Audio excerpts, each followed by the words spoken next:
My friends think you're a joke, and honestly, they're not wrong, she said before her girls' trip, so I moved out while she was gone. She came home to empty rooms and a note that said, "Hope they think this is funny too." Hey viewers, before we move on to the video, please make sure to subscribe to the channel and hit the like button if you want to see more stories like this. Thanks.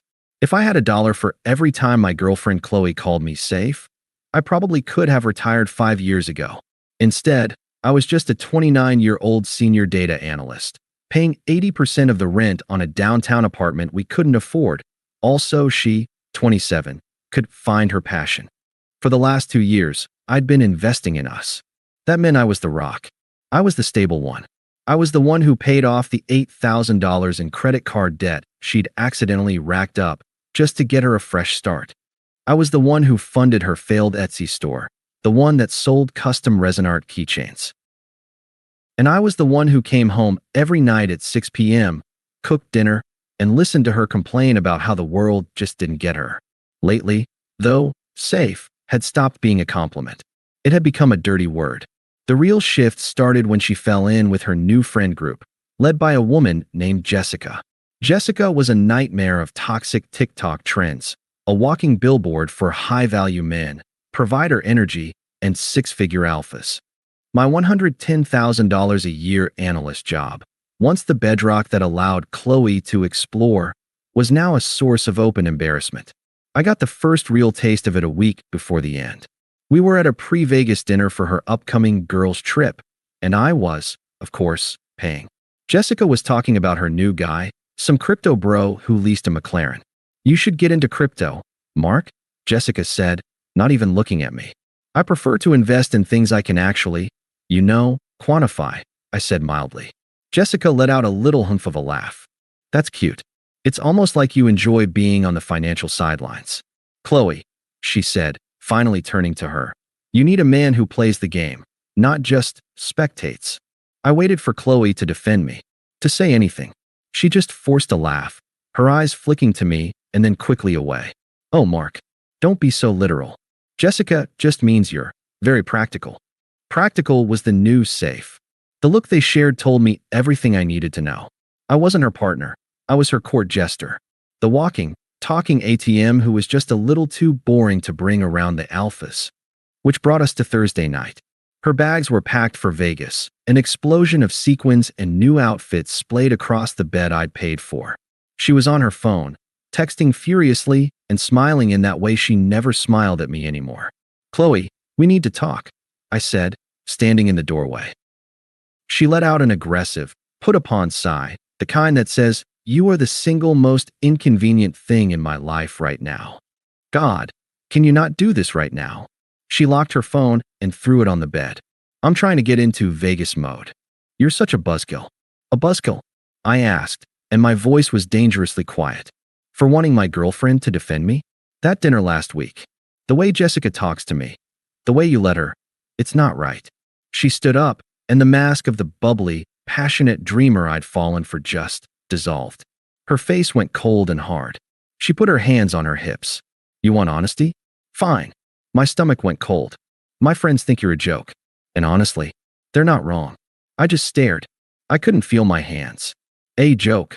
"Yes, Mark. A joke," she snapped. "You're just safe. You're predictable. You're the nice guy who finishes the spreadsheet. You are not the one who closes the deal. Do you get it, my friends? They're meeting men who own the company, not just analyze its data." She was breathing hard, her eyes bright with a cruelty I'd never seen before. "And you?" I finally managed. "You agree with them. It wasn't a question. I'm just saying I need to be around winners for a few days," she said, her voice full of smug dismissal. "I need to breathe." She zipped up her carry-on and pushed past me, grabbing her purse. "I'll see you on Sunday. Don't wait up." She walked to the door, paused, and then, as an afterthought, kissed the air somewhere in the vicinity of my cheek. The door clicked shut. I heard the elevator ding down the hall. She was gone. I stood there for a full 10 minutes, the silence of the apartment buzzing around me. The insult echoed in the space she'd left. A joke. And then, a switch flipped. It wasn't rage. It wasn't even heartbreak.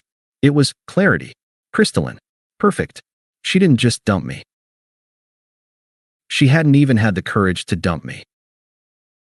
She just insulted me, confirmed she had zero respect for me, and then left for a long weekend, expecting me to be here, like a loyal dog, when she got back. The joke, I realized, was that she thought I would be. The click of that door echoed in the apartment for a long, long time. I didn't move. I just stood in the bedroom, listening to the hum of the refrigerator.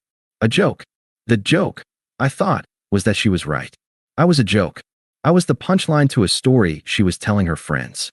I was the chump paying for the stage, the lights, and the microphone, and she was the star who was leaving with the band. But the funny thing about jokes is that they have to end. I didn't get angry. I didn't punch a wall. I didn't even feel like crying. I just felt optimized, like a piece of code that had finally been debugged. The logical error, my relationship with Chloe, had been found and isolated. Now, I just had to run the delete script. I walked to my desk, sat down, and opened my laptop. I pulled up our lease agreement, a PDF I'd signed 18 months ago. Then I opened my banking app.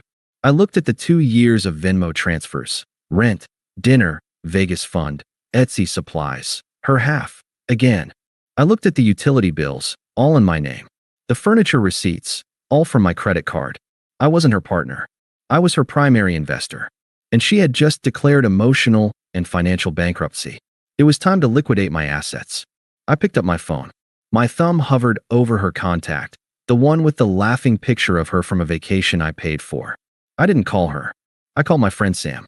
Sam, I said, my voice perfectly level. You free this weekend? And do you still have the keys to your brother's moving truck? Sam was quiet for a second. Yeah, man. Why? You finally upgrading that TV. I'm upgrading my whole life, I said. Chloe just left for Vegas. She told me I'm a joke. I'm moving out while she's gone. There was a long pause, then a slow, appreciative whistle. Okay, that's epic. I'll be there in an hour. We're gonna need boxes. And beer. We started Friday morning. Sam, bless him, had recruited 2 of his beefiest gym buddies.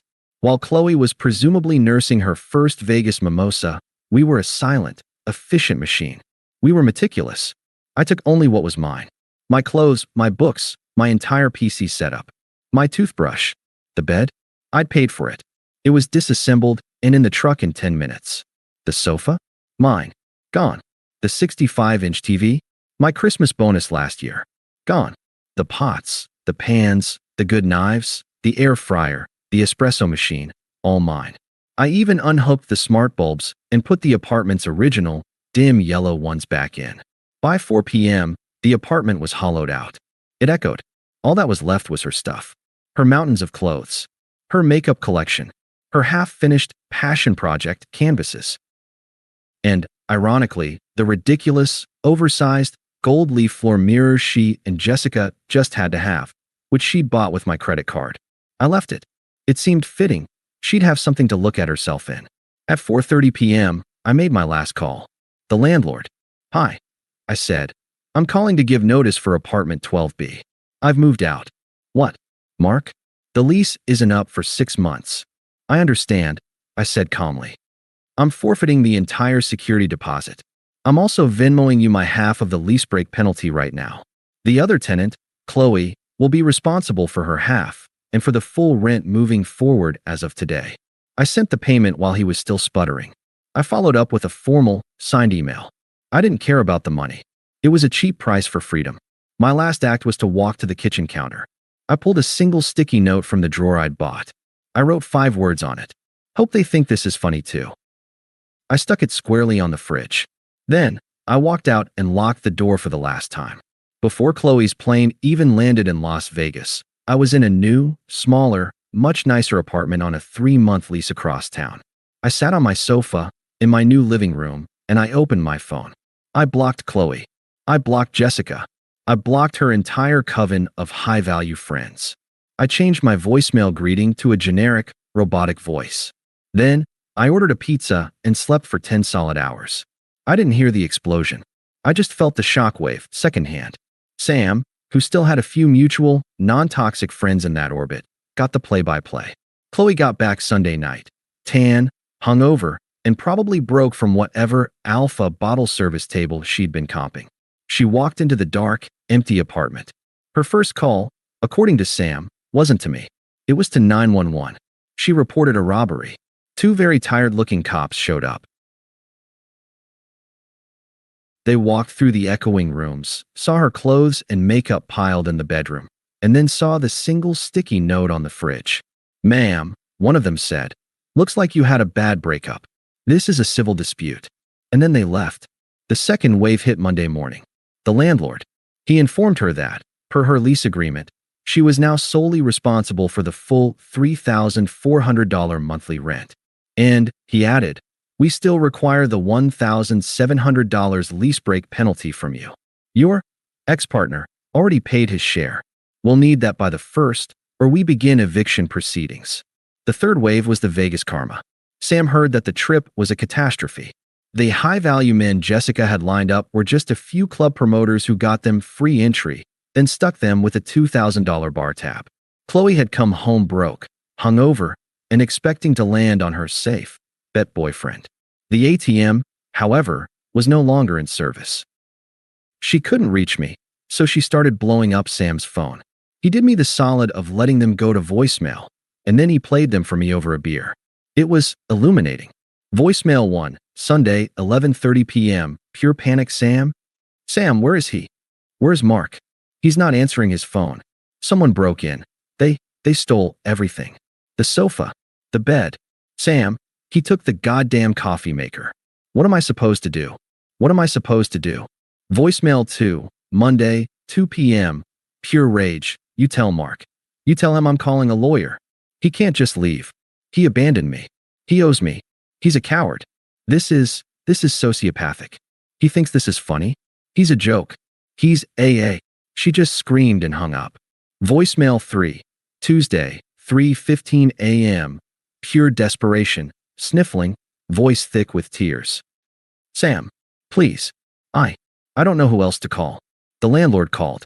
I can't pay the rent. I can't pay it, Sam. Jessica isn't answering my calls. None of them are. I'm just sitting on the floor. I'm scared. I didn't mean it.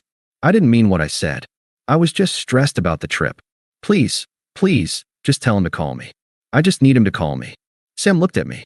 Dude, that's rough. I looked at my beer. Yeah. So, he said, you gonna call her? I picked up my phone, opened Sam's call log, and found the number. I looked at it for a second. Then I tapped block. No, I said, taking a sip. I'm not. The first 3 months were a blur of positive forward momentum. I leaned into the joke of my boring analyst job. I took on a complex AI modeling project that no one else wanted, and I crushed it. So completely, in fact, that they gave me a 20% raise and a promotion to the data science and AI strategy team. I moved into a new one-bedroom in a nicer building, one with a gym. I started using it. I was reading. I was sleeping. I was, for the first time in 2 years, not constantly managing someone else's emotions. I was breathing. I heard about Chloe's eviction through Sam. She couldn't find a roommate, couldn't afford the rent, and couldn't pay the lease break penalty. She was forced to move back in with her parents in the suburbs, an hour outside the city. And Jessica, the high-value friends? They had ghosted her completely. As soon as Chloe's provider, me, was gone, she was no longer a winner. She was just a broke, evicted 27-year-old living in her childhood bedroom. She was, in their eyes, a joke. The irony was so thick I could have bottled it. Then, the secondary attacks began. When she couldn't reach me, she sent in her family. An unknown number called me one afternoon. I almost ignored it. Hello. Mark? Honey, it's Karen, Chloe's mom. I've been so worried. Her voice was all fake sweetness and concern. Hello. Karen, I said, my voice flat and professional. I'm not sure why you're calling me. Oh, Mark, please, she said, the fake cry already starting. She's not herself. She's just been crying in her old bedroom for weeks. She's a mess. She told me what she said, and she made a terrible mistake. Those girls, Jessica, they were such a toxic influence.